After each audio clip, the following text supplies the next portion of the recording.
X to the M. Let's talk about generational X connecting to the millennials, and millennials, connected to Generation X. And as a offering, what can we do to bridge the gap? So the first thing I thought of when you told me about this topic is that it takes a kid in your friend circle to crack you open to something. And they're happy because they discovered it, right? They're like, oh, I heard this. Nobody else heard this. Here, check this out. I'm the one who brought it to you. So they get like ambassador points. No, absolutely. One-to-one, I feel like it makes it a lot harder to connect to a group of kids, right? You need to have your like kid agent who goes in and... I always look at it as like, put yourself in the other person's shoes. Just put yourself in the other person's shoes and not from your perspective. If you're trying to connect to someone, you have to be considerate of them. And considerate of them is what's their journey. So first is age. And so then you have to kind of go, well, what are they listening to? And so I always find, so if somebody like right now is real easy to go, oh, you like Kendrick? Well, let me tell you about Nas. Then let me tell you what Nas was influenced by. And do you think, I don't talk to kids about music much, do you? Yeah, that's all I talk to them about. And do they know who Nas is? Of course. So where do you go from there? What do you mean, where do you go from there? Well, so you say you like Kendrick, let me tell you about Nas. Yeah. And they're like, oh, I know Nas. All right, well then that's a way to start bridging the gap, because now if they know Nas, then you're dealing with at least a 23-year range of understanding that artist. And then within that 23, you can start thinking about, did we have stuff before that I can introduce you to? Or who did you miss that's along the Nas line in that? Do you pick up stuff from them? Yeah, of course I do. I mean, I do it all the time. I still listen to all the current stuff. So every week I'm still trying to like stay in tune. I figure out what they like, and then I have an understanding of what they like, and then I kind of tell them about some of the things that I like. At this point in in hip hop, all the genres, you can spend a whole goddamn lot of time. Well, I mean, you can if that's what how you want to look at it, or you can just kind of go, all right, well, in the 80s, all the genres came out of it. I mean, so in the 88, that 1 year, every genre of hip hop that we have today was birthed almost in 88. So you had NWA, that was at their peak, Big Daddy Kane, Slick Rick, Rakim, De La Soul, Tribe Called Quest, and a bunch of other cats on the West Coast. So you had all these people now, and so you could take any one of those and go, well, that's what this is today. What's Kanye? Kanye is a child of Tribe Called Quest and De La Soul, so he's more of a native tongue child that kind of grew up.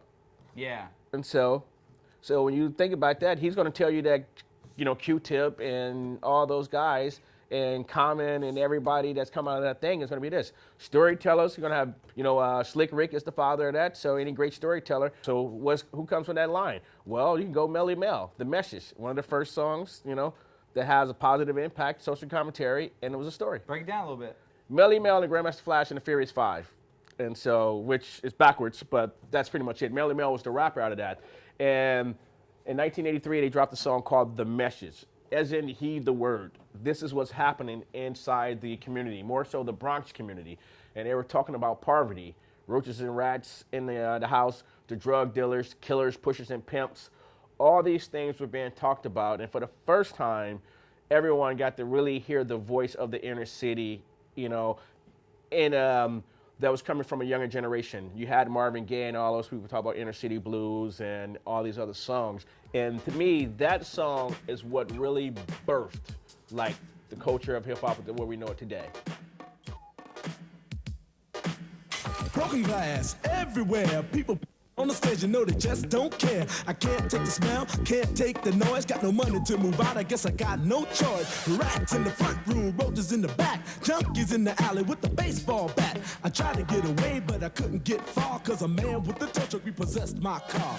Don't push me, cause I'm close to the edge.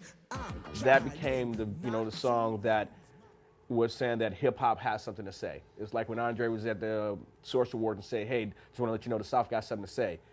So oddly enough, Nas made a song called The Message years later, and it was written album. And that was the first song on that album. And he was kind of like setting it up, heeding the word to who he was and what was going to, and what was about to come out of that. Which that song eventually led to, crazy enough, a beef with him and Tupac.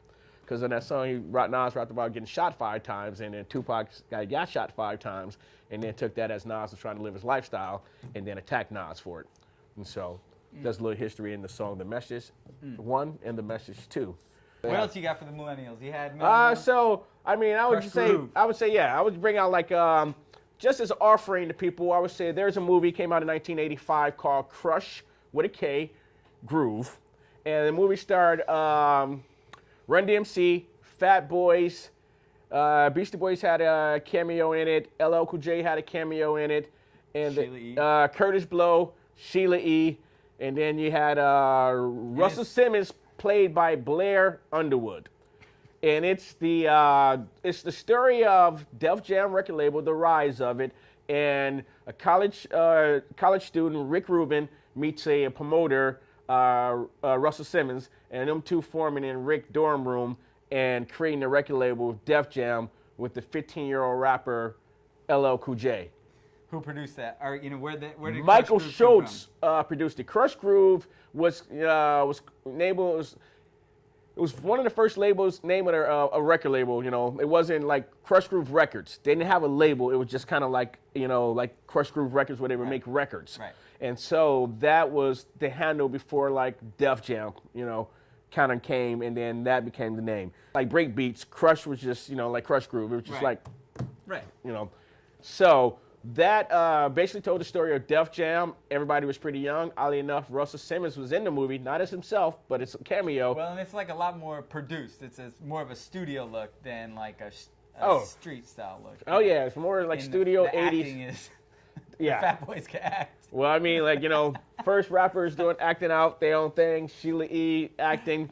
Yeah, it was just, let's just say nobody was getting any Oscars out of that. Yeah, check it out. It's fabulous. Yeah, check that out.